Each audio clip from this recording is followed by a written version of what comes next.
Hey guys, welcome back to Garage Dads. You got the marathon, the Boston Marathon, the legend of we still claim him as Highland County. Timmy Stacy here with us. Hey Timmy, thanks for coming down. Thanks for joining in, and excited to hear about your story and about your your kids and your life as a dad, and how maybe your past has molded you as a dad. But thanks for coming down. I do really appreciate it. I know it's a long drive, and I said, if you want me to come to you, I'll go to you. I don't care. I mean, your story is, like I said, one of a kind. So thanks. The way we always like to start off in the beginning is we like to just ask about your family dynamic. Sure. Who's all in your house, your wife, your kids. Yeah. Kind of what you're into now. Yeah. So my wife, Melissa, Stacy, obviously. Melissa's actually born in Alabama. That's where she's from. Yeah. She's got an incredible story, to say the least. I mean, similar to mine, but much more intense. Yeah. But her, I mean, with Melissa, both her parents are deceased.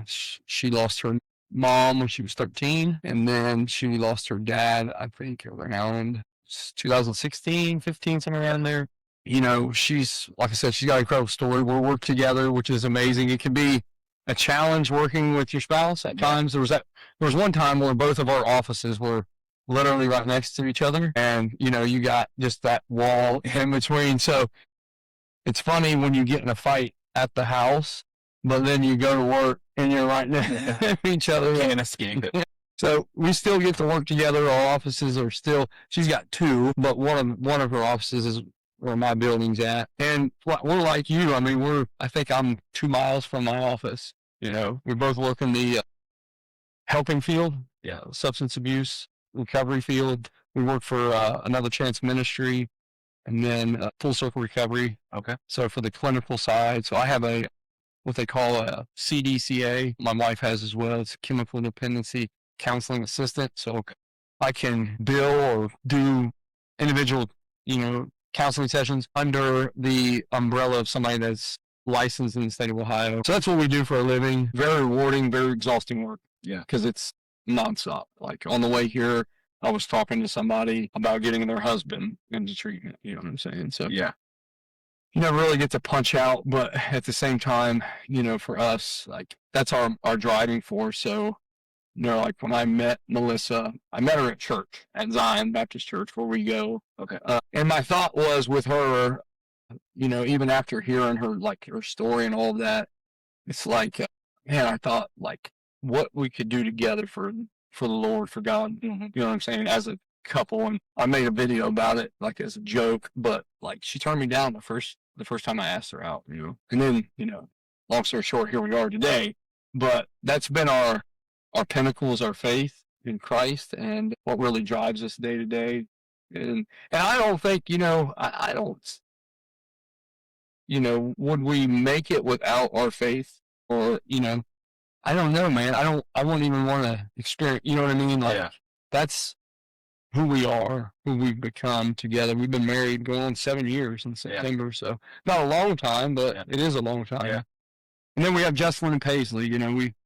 Jesselyn just graduated pre-K. They do graduations for pre-K. Yeah. So she went to Ross County Christian Academy for just pre-K, and now she's transferred. She'll go to Unioto. Yeah. So, which is good because Unioto is just like 2 miles from here. It's not real far from where you're at either, is it? So that's cool. And then Paisley. So Jesselyn and Paisley are actually the same age for a month.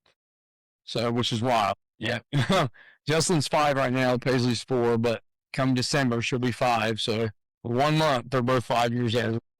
That's we have right now, my daughter Claire is 5 and my daughter Annie is 6. Also, they get to be a year apart, but they don't get to be the same age. And it's we just went through the pre-K. They didn't do a graduation. They did a prom for them.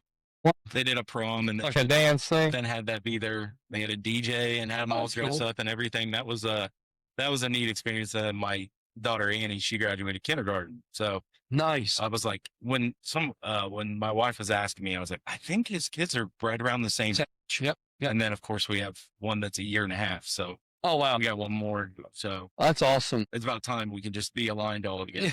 Yeah, that's it. We've thought about having one more. Essentially, so I have 3 brothers and a sister. And I thought in my mind, so my dad, my grandparents, they had obviously my dad, my uncle, and my aunt. Then my uncle Jerry, he had 2 boys. My dad had 3 boys.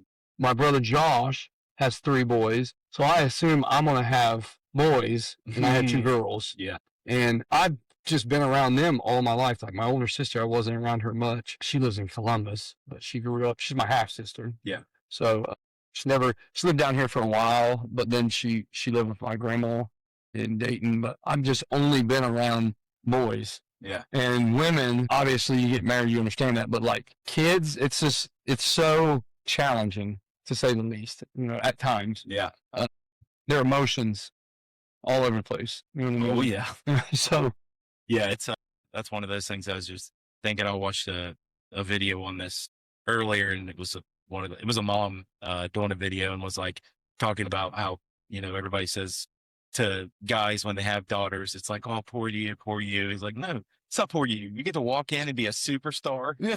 That's screaming and yelling. And I thought about that, and I was like, that's exactly what happened. Yeah. And that is the greatest feeling ever, especially after you've had kind of a crappy day, and it's like you just walk into the house dreading anything, and they're just screaming, yelling, acting like you just won the Super Bowl. Yeah. So it definitely is that way, and I can definitely relate to the thinking I was going to have boys. I mean, I have one girl cousin on one side of the family, and we had 2 on the other, and the rest of it's boys everywhere.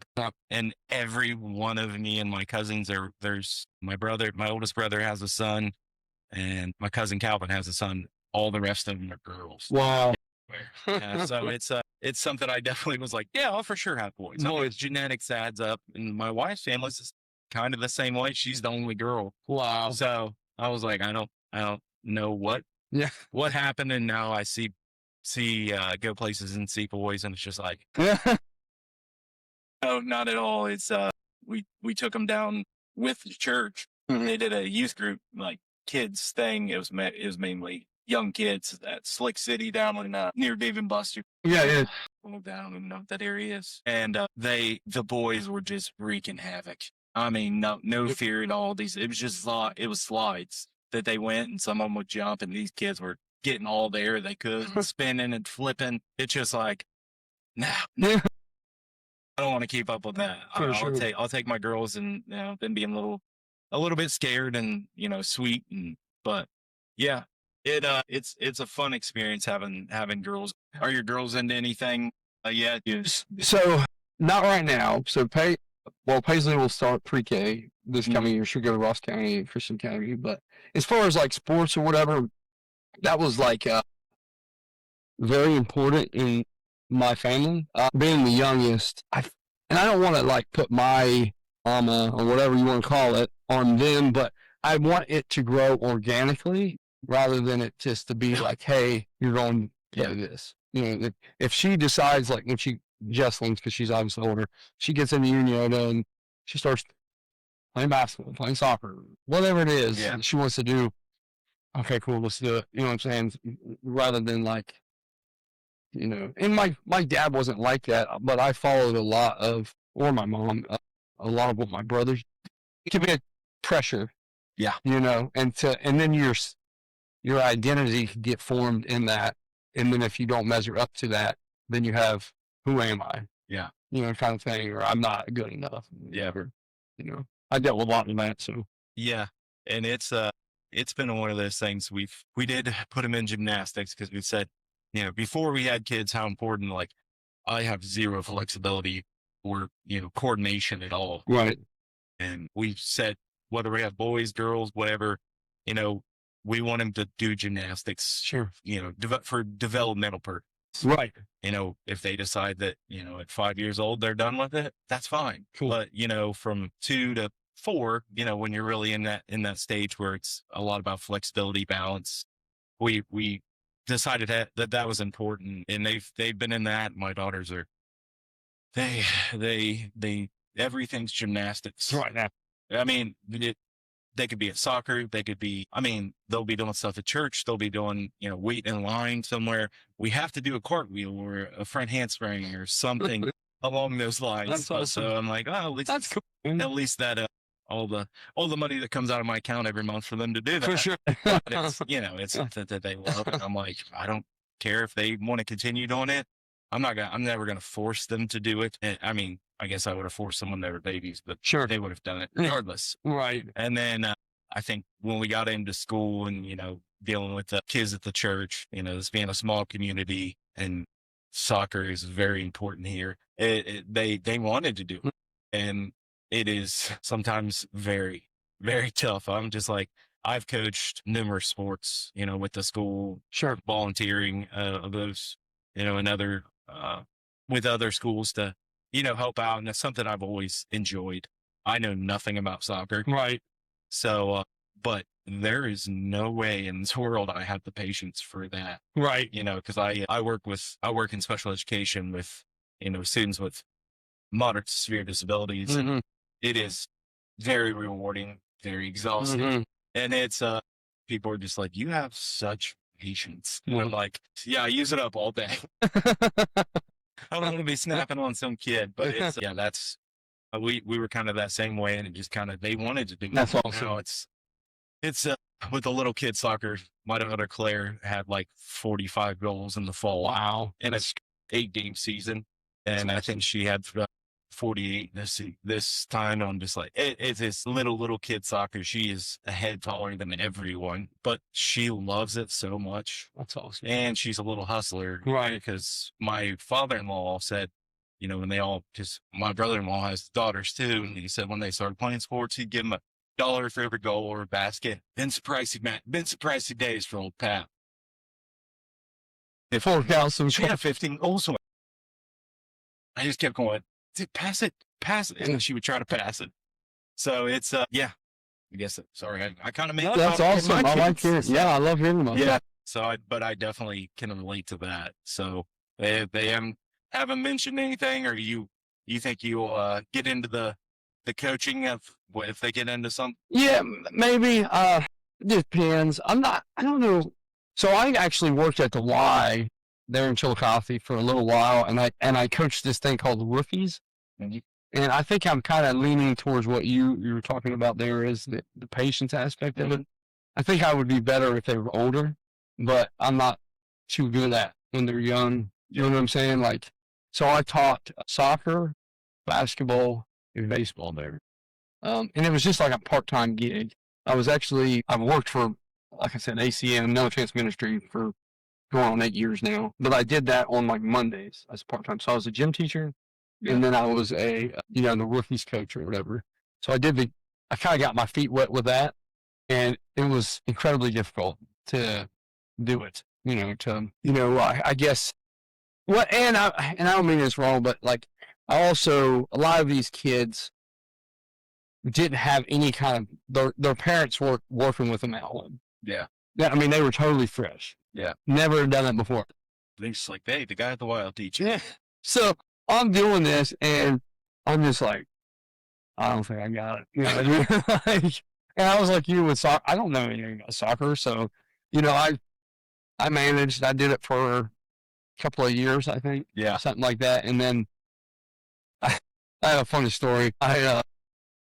What was the game breaker for me was I had this 5-year-old kid run up behind me, was acting like a dinosaur, and he bit me right here, and I said, I'm done. I quit.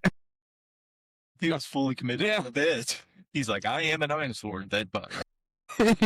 He bit me, and I'm like, I text my boss. I said, bro, I appreciate the opportunity, but I'm done. I can't do this. I was already struggling. That was the deal. That was the game breaker. Having daughters, like I try to, when we had our second daughter, it was like, we want to make sure kind of that whole thing where you don't forget about them. Cause Sure. That's always a fear of like, you think the new baby's going to take away and, do those things. And we kind of promised ourselves, and obviously fall off a little bit on this, where we're just like, we want to take time and spend with each of them and have that, time. But now having them, and you can't just take one of them. They both are You like, gotta go. they're best friends. It's awesome. Yeah. Put them that close together. It's the times I know are going to be bad when they're teenagers and they want to fight each other. But at the end of the day, and they're best friends. And, looking back on it, talking about my brothers, those two are best friends still Sure. to this day, and they'll have each other's back no matter what. Right. So, but we still, try to make time for them. And, I enjoy time just with them because at the end of the day, we can do as much as we want. We're not mom. Yeah.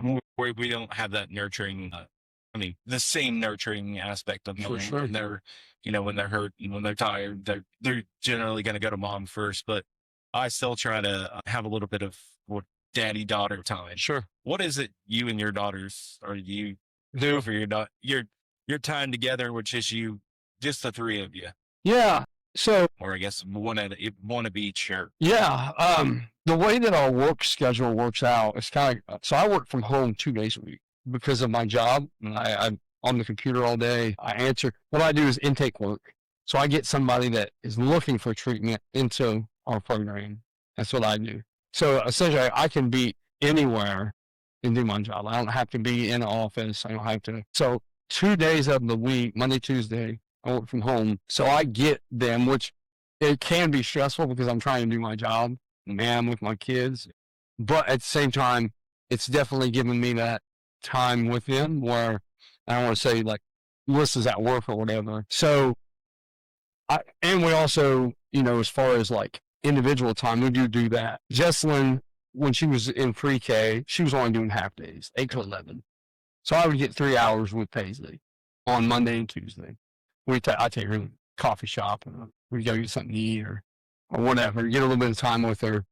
And then obviously when Jesselyn come home, we might do something together, but obviously I'm having to work at the same time.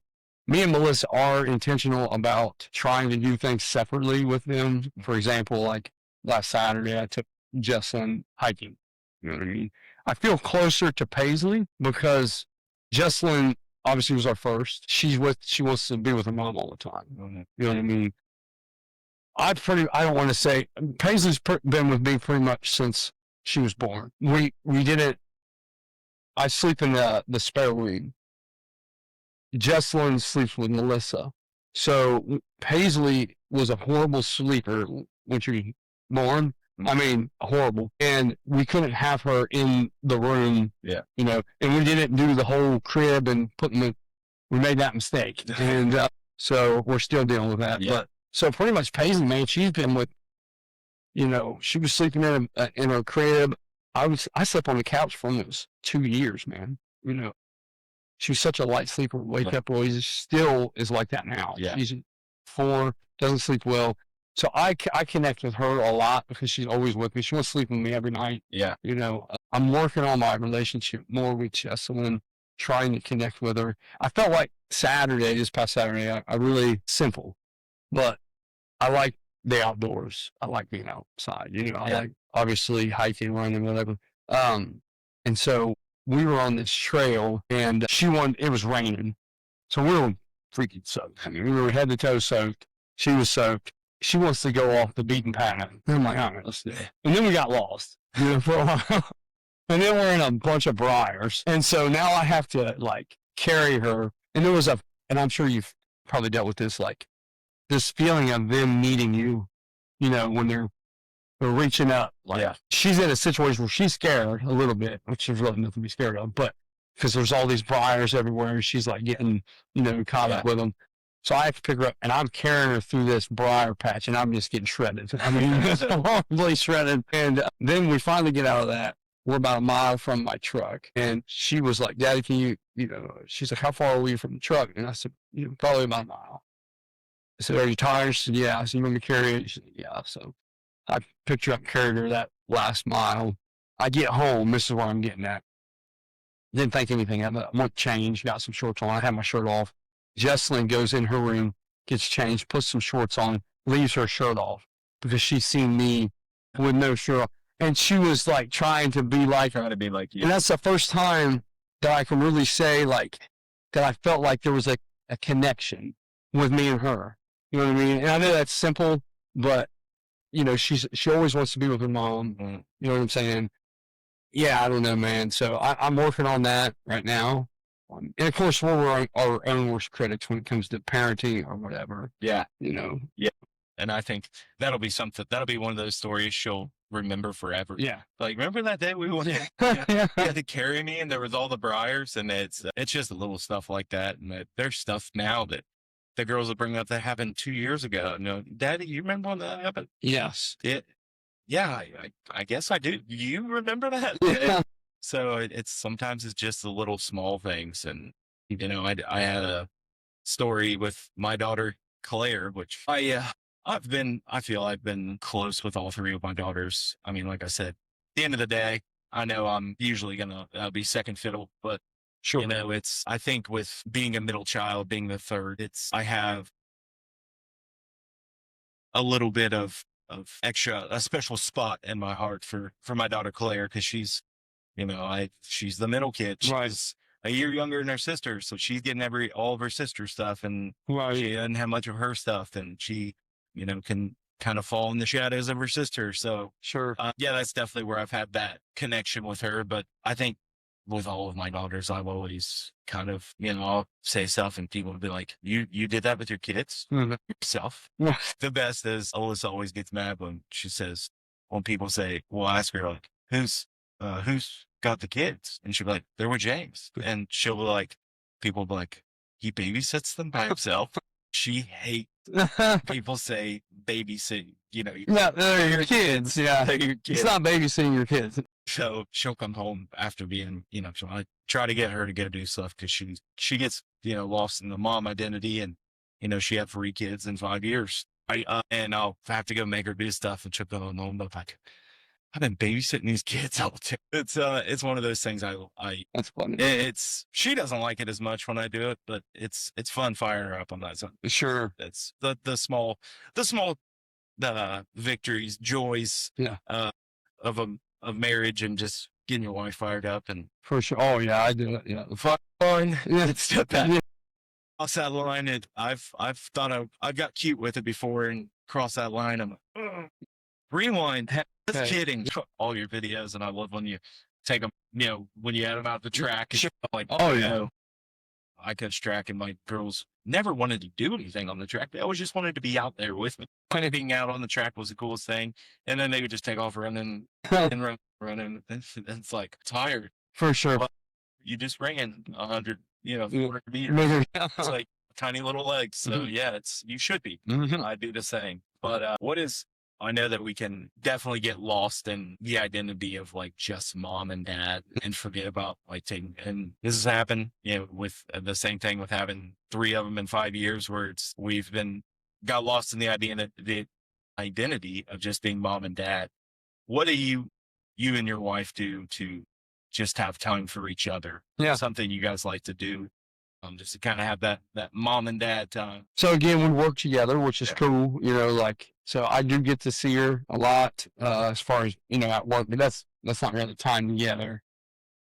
Just depends. Like here lately, I think one of the things that we try to do is to be intentional to have lunch together.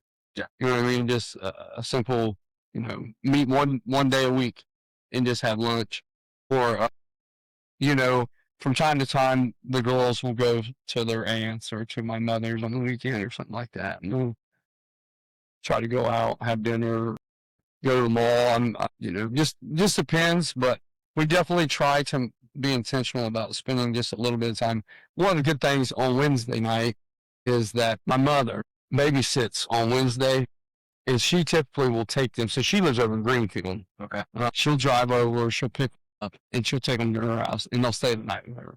So even on Wednesday night, like we typically get like time together. Yeah. Not a lot, but because she works until Wednesday evening, and I'm off at like 4:30. But the way her schedule is, she'll work like a late Wednesday evening. Yeah. Because of Wednesday service or whatever too for service. But so that's good. We always get a little bit of time every week together. So never really, not as much as you want it, but it's definitely worked out. And like I said, some of the times like we'll go on like an anniversary dinner or whatever.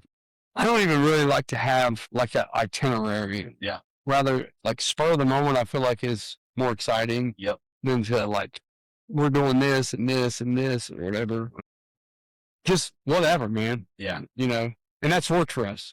You know, so definitely, like I said, the lunch thing is something that we have been implementing ever, like here as of recently, a lot more. Yeah. It's just having.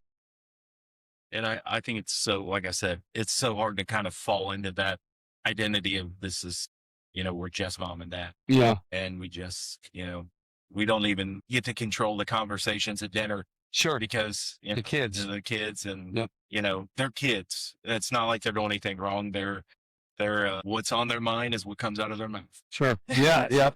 And that's what I've learned. And honestly, and I've talked about this on here before, where it is the simple things that have been the best thing. Yeah. Kind of like you said with the spur of the moment, dinners, having, we have 3 kids and 3 kids under 6 and under. Yeah. So there's a lot of people who will volunteer to watch your kids when you have 1. Mm-hmm. The number gets smaller when there's 2. It's like an albino where everyone is like, yeah, we'll take them. Bring them over anytime. There's always the people that may say that, and then it's just like, hey, we know what you. Yeah. It's we're definitely thankful to have my mother and father-in-law, but they're both in their 60s, so it's just definitely the little small things have been the best ones. Right. We have had a couple nights, I guess, before we had our 3rd kid, where we did overnight trips and and they were awesome. And it's just nice spending time together and having no plans sometimes, or we've had concert tickets and sure. Then like, yeah, that was really cool. But I have just as much, we went to Indianapolis and watched a show, and it was awesome. We loved it there. And it was just like, I just spent $700. And I had just as much fun when we just did we went to Milford and had dinner and, went to, she's a big antiquer. So nice. I guess I'm a big antiquer too. So I have to, just going and doing those things and just kind of being with each other. Sure. I think we got so lost in that then when we finally get that moment, and it's like, what do we do? What do we do now? What do we do? Almost redoing all of it. Yeah. Yes. I think something that you got to figure out, and you maybe do in your, I didn't figure it out, I think, until later in our marriage, is your love language. Mm-hmm. Like what your love, Melissa's is quality time. Yeah. Mine's words of affirmation. Yeah. You know what I'm saying? But she wants, it don't even just be on a park bench doing nothing, but being together. Yeah. And I didn't catch that right away, dating or whatever. But as, the longer I guess we've been together, you figure that out. So if I go to the grocery store and do some grocery shopping, I'll just, hey, you want to go? And that's everything. Yeah. You know what I'm saying? Like, yeah. So just having that little bit. Yeah. It's the little things gets skipped over a lot. Sure. In marriages, and you don't catch it too soon. It can spin out of control. Sure. Yeah. Get lost in everything. And I've had some friends that that was their only identity with them and their, their wives, where they were just turned into roommates. And some of them figured it out, and some of them aren't married anymore. So yeah, it's definitely, that time together is important. The next thought I had was, and I fell into a pit of it being a lot about me and not knowing what I was doing for myself, and I thought I was doing for my family. So I didn't see it as that me time where I would, whether it was coaching, I work another job. I work at the golf course up in Hillsborough part-time. And like I said, the coaching and now podcasting. And it's like, aside from the podcasting, the other 2, were paid positions. And I was like, why do so I didn't see that as like time for myself. Sure. Yes, it is work. It's not the hardest work ever. There's definitely, I always say, people work a lot harder than I do for this money. Sure. So but just falling into the pit, especially with us both being off in the summers and only being that, where in my mind I was like, I'm going to work, but it was like, I got to have adult conversations. I got to be around, other people that weren't just kids. I, got to, there was something else on besides cartoons and kid shows at work, and, have that little bit of, yes, it was work. But so moral of that all is I fell in the pit of the me time. Sure. What is it? What's something you like to do just for yourself that, is kind of, I know, obviously, I'm sure that the, the marathon doesn't come without training. Sure. And we'll dive deeper into that later, but what's some things you like to do just for yourself? Yeah. So as far as like one-on-one time by myself. Yeah. Yeah, man, I require a lot of, I'm an introvert. Yeah. My personality might look like, especially on Facebook or something like that. Like I can be an extrovert in the right setting. Like I can socialize and do all that stuff. But internally, I am an introvert. I require a lot of me time, a lot of it. You know what I mean? Like I like peace and quiet. So really, anything, I guess for myself, man, I'm really content. Like I'm a content person. I don't require a whole lot of really anything.